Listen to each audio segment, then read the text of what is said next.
Bonjour, bienvenue dans la Mala Histoire. Aujourd'hui, je vais te raconter la véritable histoire de Noël et Noé. Installe-toi bien, ça va commencer. Noël et Noé sont voisins depuis des années. Ils vivent sur le même terrain et leurs ateliers sont situés à quelques mètres l'un de l'autre. Dans son atelier, Noé construit une gigantesque arche pour sauver les animaux d'une grande inondation. De son côté, Noël entrepose plein de cadeaux dans son traîneau qu'il va distribuer aux enfants du monde entier. Ce n'est pas chose facile que de réunir tous les animaux du monde. Noé n'oublie personne, du plus petit des insectes au plus gros pachyderme.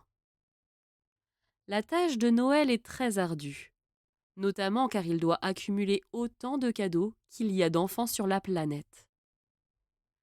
À la fin de l'année, une fois leur labeur terminé, ils décident de célébrer. À la tienne! Ah, on a bien travaillé! Oh, t'as bien raison!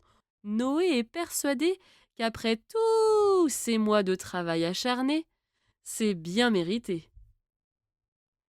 Mérité comme leur mal de tête le lendemain matin, en raison de la trop grande quantité de nourriture à ingurgiter. Oh, j'ai mal au ventre.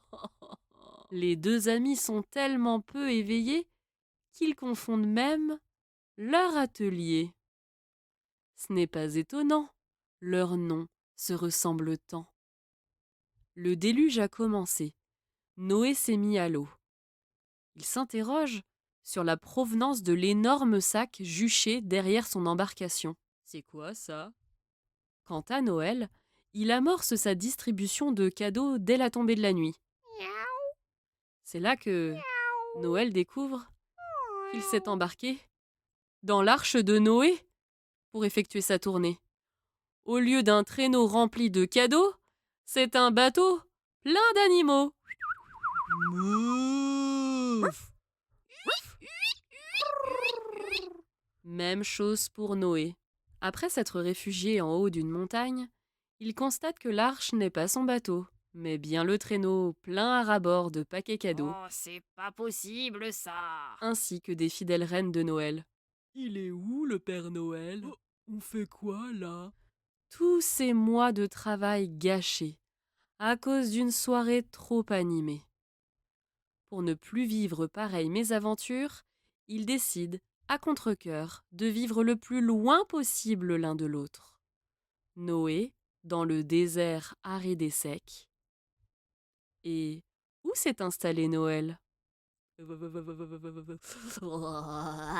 On l'aura tous deviné.